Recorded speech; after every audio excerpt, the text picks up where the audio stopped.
करण्याची आहे। पुण्यातल्या आंदेकर टोळीतल्या सदस्याला अटक आहे। आंदेकर टोळीचा गणेश उर्फ सूरज वड्डा याला ताब्यात घेण्यात आलाय। गेल्या 2 वर्षांपासून तो फरार होता।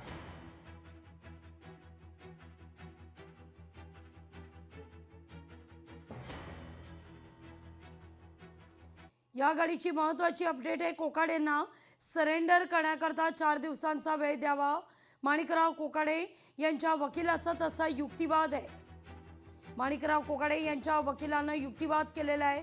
ॲडव्होकेट मनोज पिंगळे यांनी युक्तिवाद केलाय। अटक वॉरंट आणण्याकरता हा युक्तिवाद केला जातोय।